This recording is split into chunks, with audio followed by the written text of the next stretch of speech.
Hey YouTube, it's your history teacher, Mr. Terry, back with another History Teacher Reacts video. And today we are going to the patrons to get us our next video. And I put this in the queue for a specific reason. For whatever reason, since I started my channel, it's been just barely over a year now, about a month over a year, I've gotten so many requests to cover something with Ireland. Right? I don't know if that just means I have a lot of Irish viewers or whatever, but Ireland, I've been hearing it for months and months and months, and I've finally been able to get it into the queue and get it for voting for the patrons. And they voted like 80% or 75% wanted this video. So we are going to hit up some Irish history, and I thought kind of a good overview one would probably be a little bit better. So we're going to go with Suibhne's channel that we've checked out before, but Suibhne on the animated history of Ireland. So I'm excited to check this out. This is a channel we've checked out before and supports the stream, and I'm excited to check this out. So all you Ireland fans, this one's for you and for anybody, because I want to learn more too. So the original video link is down below. Make sure you click it so you can support the original video by giving it a view, like, subscribe. Also, we just launched our newest new shirt design. It's another it's a World War I kind of themed one with Kaiser Wilhelm and Franz Joseph. I think you'll like it. Take a look at the Teespring link down below, and maybe it's something you're interested in. All right, and with that, let's go ahead and get started. Made possible by Audible. Stick around to see how you can use their great services to support the channel. Very cool. History of Hopping Ireland. across the English Channel, we return once again to the British Isles. This time to Ireland, land of fairies and folktales, Christians and pagans, beer and whiskey, and a somewhat troublesome history that propelled the Irish to the world stage in the 1960s. I mean, we know fairies and leprechauns don't exist, right now, but we do know, I mean, they were extinct. They're extinct, right? I think that's what it is. But going back further, the tale gets pretty interesting, and that's certainly not a bias on our part. Welcome everyone to the Emerald Isle. Let's do it. I like Suibhne's animations. Good stuff. Very charming.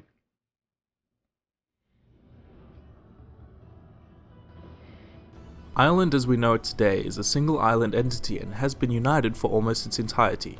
This only changed in the 20th century when it became split between two nations, Ireland the country and the United Kingdom. Most of the Emerald Isle's modern citizens did not live before the split, which is why there still tends to be some bitterness about it on both sides. But leaving that aside for the moment, we can begin in 300 BC. Celts. The first inhabitants were our good friends the Celts, who migrated from the European continent after the last ice age. The Celts are one of the most mysterious and one of the least understood peoples that there are, because remember when when you were growing up, you heard of Celts, you thought like, oh yeah, Ireland and stuff like that. But then when you learn about them and their most successful times, they were out in Central Europe and down, going into Italy and stuff like that. And I always thought that was interesting. I'm like, is that even the same people? Then how did that get tied up with Ireland? And now you can see a little bit more about that. Or a mainland group, I guess, that is now going to British Isles all around These there. Celts flourished out in to Ireland culture and itself. traditions all upon the foundations of their pagan faith. Irish myth and folklore is deep intertwined into Irish poetry and even their later Christian beliefs. Although that doesn't mean it's easy to find. Hi, Talebot here from the channel Tale Foundry. Whoa. Unfortunately, a lot Who's of this? ancient Irish traditions have been lost to time and inattention. The stories we do have records of are really cool: men who become gods, intricate pseudo-histories, an odd abundance of shape-shifting salmon, but it's hard to know whether they're legitimate because the majority of them were recorded by Christian scribes rather than their pagan adherents. That means, we always know that when a new group or somebody comes in and really kind of takes over the literacy or the literate pursuits of a place, then they obviously get to write the history and record it and interpret it the way that they sort of want to. So that would be kind of a shame, again, if we had lost a lot of this cool history of ancient Ireland. So I'm sure it's got a lot of fascinating stuff, especially if these other things they're talking about, mythological things, are true. That's some fascinating stuff. That's cool. We recently took a shot at unraveling the Irish mythological cycle and the mystery of why it isn't more popular. So, Cool. once you're done learning I'd like to about learn a lot more Ireland's about it. actual history, I don't know feel much. free to come discuss its pseudo-history with us. Thanks for the contribution, Tale Foundry. The Celts of Ireland called their land Eire, after their matron goddess Eiru. They spoke a language called Gaeilge, or what we call Irish. One Very Irish cool. tribe, the Yep. Scotti, is thought to have been the namesake of Scotland. Once again, English misappropriation defies the boundaries of cultural sensitivities. Christianity Is that something that Scots believe in too? Is that they were kind of settled by people from Ireland? made its way to Ireland from Rome and Britain, largely aided by the Bishop St. Patrick, who managed to convert the Irish from paganism to Catholicism when he wasn't busy Converted to chasing snakeism? Ireland was raided and settled by the Vikings in the 8th century. Who Setting wa- up I mean, small everybody towns that was, right? became cities like Everybody's Dublin raided by and the Belfast. But the Vikings were fought off and replaced by the Normans, who arrived in 1167, creating what would be the Lordship of Ireland. Norman Ireland failed to control the entire island though, and many lords and kings existed in tandem with the Norman possessions. Cool. By the 1400s, Norman holdings were limited, aided greatly by the War of the Roses and the Black Plague, which killed far more Normans than Irishmen. This changed with King Henry VIII, who took a break from cutting up wives and churches to conquer the various Irish kingdoms. He established the Kingdom of Ireland, which expanded after defeating the Irish in the Desmond Rebellions and the 9 Years' War. In 1604, Ireland was united fully under English rule, and James I of the Scottish House of Stuart became the King of England, uniting all three kingdoms under one monarch. The British, A however, united were kingdom, if you Protestants, and will. the Catholics of Ireland felt resentment having a Protestant as their ruler, and rebellions were frequent. Yeah, I do know a big part, for all of this that changes really the history of the whole United Kingdom. Again, I know there's a lot of terms that people use and I think interchange when they shouldn't when it comes to like British Isles and the UK and like all those terms, but one thing that definitely I know is a driving force of all of this, the whole region here is Protestantism. When Henry VIII breaks off from the Catholic Church, up until then, the British had, and just the English monarchy had always been kind of loyal to the king, right? The Pope, and had defended itself against Protestantism as it was starting to knock on the door of these islands in the 16th century. But then when Henry leaves, and then you start getting Protestantism, at least elements coming in, Protestant groups start coming in, and then you had an interesting succession of English monarchs that were either kind of embracing Protestantism, even adopted or persecuted it. And I know that's going to divide a lot of things because the people, you're going to have this mixed bag of religions. And as we know, religion can be a big time unifier or divider when it comes to populations. And I'm starting to see that pattern here, that is what's happening, with Ireland too, and start to potentially drive a wedge with the people. To gain better control, English monarchs confiscated land from the lords and farmers and replaced them with Protestant English and Scots. The British hoped that settling Protestants in the area would help quell rebellions by having a population with a distinct British national identity. This worked most successfully in Ulster, where some counties formed majorities of Presbyterians. And you're starting to see, because like one of the famous things with Ireland, and then you got Northern Ireland is the Protestant Catholic split, and now I'm seeing a little bit about where that specifically came from, as it looks like the northern part of Ireland was the place that had the most success with Protestants. Therefore, it's probably going to have a tighter connection with the mainland British Isle. So I'm seeing where those connections come through and why it still kind of exists today. And we're doing that, a good 400 years before the modern day. During the War of the Three Kingdoms, Ireland staged rebellions from British rule, but were defeated by both Oliver Cromwell and, later, William of Orange shortly after the Glorious Revolution. Theobald Wolfton led a further rebellion which was brutally suppressed. At this point, the British said enough was enough and united the kingdoms into a single country. I mean, this is the time when you're talking late 1700s into the 1800s, you're talking some peak British power right now. I mean, they are the biggest empire in the world now at this time. And that makes sense that this would be the time that they would be able to unify because it's, again, peak British power. Even with the loss of the American colonies. The Union was still heavily prejudiced against Catholics though, and this coupled with the Great Potato Famine caused millions to die and millions more to immigrate. That's unfortunately one of the few famous things that a lot of people, especially in the West, that think about Ireland. They're like, oh, Ireland, yeah, they, what are they known for? And, people, the potatoes, famines. And it's kind of sad that that's the case, the death of, potentially millions of people But there's so much to it, of course. most notably so much for more. Liverpool and the Americas. The economic hardship and poverty created the Home Rule movement, in which the Irish citizens demanded their own parliament, with the notable exception of Protestant counties in the north, who were pro-unionist and supported British rule. Yeah. This surprised entirely no one, since most of these counties were descendants of the British colonists, who had confiscated the Irish lands a century earlier. Home Rule stalled during World War I, leading some Republicans to stage a rebellion known as the Easter Rising. Yeah. The British attempted... This is something I recently learned more about, too, is how you had, this Irish rebellion within World War I, which I would assume for Britain was kind of hard to deal with, where you had to deal with stuff within your own empire, and then having to fight such a brutal war abroad. But I don't know if that's just because, and I have to learn more, is it a timing thing for why this is happening with Ireland, or did the war play a part in this? Either as, again, good timing, that the British are kind of distracted in a way, or maybe parts of how Britain was using Ireland in the war that they objected towards. Those are some things I've wondered in the last few weeks. To grant Home Rule by splitting the island into two self-governing territories, Northern and Southern Ireland, both of whom were still part of the United Kingdom. Fighting continued, however, and the Irish Civil War ensued, with some supporting membership you can tell it's of not the good British enough for Commonwealth Southern as a free Ireland. state, and others supporting a full republic. Although the Free State won the war, the Republicans did shortly get elected to Parliament, and Ireland became a full republic. The split of Ireland angered many Republicans on both sides, who saw it as a British ploy to gerrymander the northern counties to allow for a slight unionist majority and ultimately retain a claim on parts of the island. The anger also came to further intensify the religious divide, since most Catholics saw themselves as Irish and supported republicanism, and most Protestants were pro-union.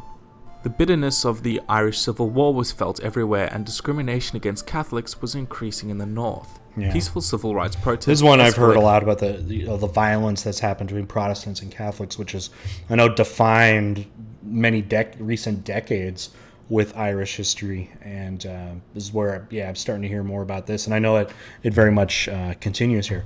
I mean, with under 5 minutes left, was already getting to very modern stuff. So I mean, we pretty much have still half of the video left, and we're within the last about 60, 70 years now. So it looks like they're going to hit a lot of very modern stuff, pretty much post World War II stuff.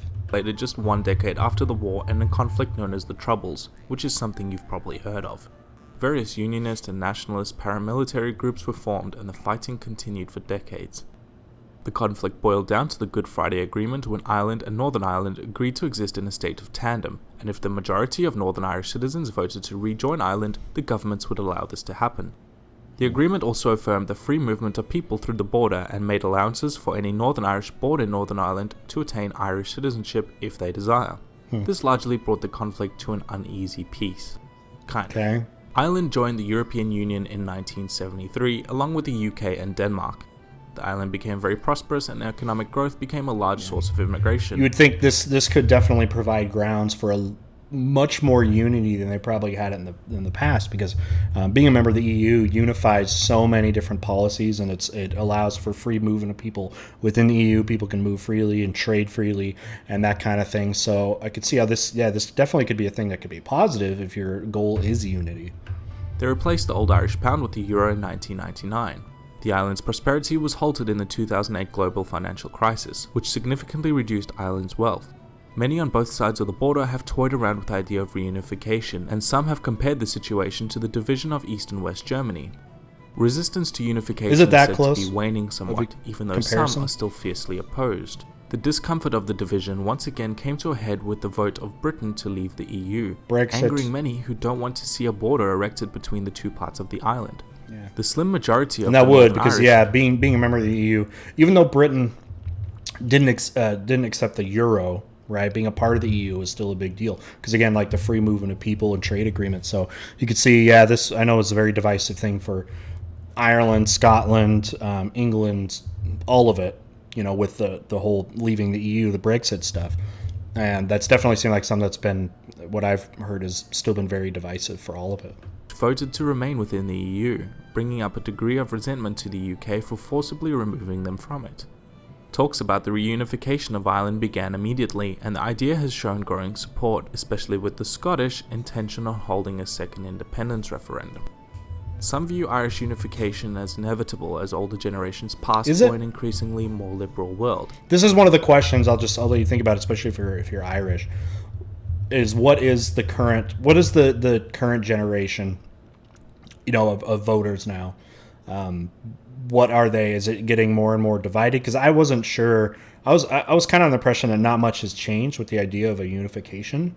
But if they both agreed on leaving, which it was different because they're now Ireland, Southern Ireland's out of the UK, and out of the whole reach, I guess that England really has.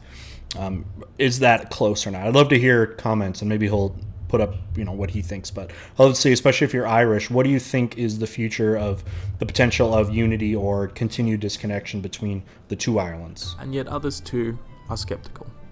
I guess only time will tell. Yeah. This video would not be possible without the help of Audible. Audible is the leading provider of premium digital spoken audio information and entertainment. They're absolutely unrivaled in their delivery of the widest variety of content of audiobooks and other spoken audio products. Signing up for Audible using their book credit service gives you access to their massive library of content, both short and long form, which you can listen to just about wherever you are, using your phone, computer, or tablet, or any other MP3 capable device. I've been a happy customer of Audible for quite a while now, and I'd say that easily 90% of the books I've consumed in the past 2 years has been using their service. If you're a fan of Ireland, why not I didn't know check out Amazon the owns Norseman Audible. saga Fingal Is that like by James they bought them L. out, Nelson. or is that always the It case? is a series of novels that takes place in Ireland during the Viking Age, when the island was ruled over land and sea by the Norsemen. Audible is offering Suibhne viewers a free 30-day trial, which they can access by heading to audible.com/Suibhne or by clicking the link below, which includes a free audiobook to begin Make sure you listening to spell at no Sweeney cost to right. you. Audible is perfect for those long car, train, or plane journeys, and less cumbersome if you're not able to lug a book around wherever you are. That's audible.com/Suibhne or click the link below. Thank you so much to Audible and those who support. Very cool. And hey, if you're curious about the talking robot who interrupted your history Yeah, video, robot. well, that is totally understandable. Who are you? What Suibhne does here is amazing History and robot? pretty essential to what we do over on our channel, Tale Foundry. Where Suibhne investigates reality, we investigate fiction, such as world mythologies, and then use what we find to tell new stories. So if that excites your fancy, why not come and make stuff up with us? We'll see you there. People don't make stuff up on the internet. Thank you so much for watching, everyone, and thank you all so much for the extra patronage from last month. As of writing the script, I'm more than halfway to the first goal. And for those wondering, the YouTube ad revenue still hasn't improved since him the down there? apocalypse. So for those of you that want to help, please feel free to do so. Special thanks to Tale Foundry for their contribution. Their channel is really, really good. Please check them out. Until next time, everyone. Cool. All right. No, good stuff. I mean, that was really a gentle splash into the Irish history there. But it's good to hear, I think, from things I was taken away. I didn't know what the extent of Vikings, sort of, or Norsemen, whatever, coming over into that part. But able to see they were, like the English, were able to kind of fend that off. But, that also kind of took away again that the island of Ireland had been unified for most of its time, really until Protestantism started showing up around the 16th century and started to create some division. And it looked like some of that was kind of man-made too, from the fact that they were saying that England, who was starting to move more towards Protestantism and Protestant thought, was encouraging Protestants to go over to Ireland, where Catholicism had been strong before that, just like it had been in England. And that's going to create more division. But I could see how maybe the English monarchy thought that they could get just a little bit more of a grasp in Ireland by having that connection with Protestants over there. But you can see how that's going to create more division and lead much more to now the split between the Northern Ireland and the Republic of Ireland. All right. So, and then, seeing what like the Brexit, has done with keeping that divided. But I am kind of just wondering again, especially if you're Irish there, what do you think is the future of Ireland? Do you think unification is something that is just waiting for maybe the older generation to kind of move on?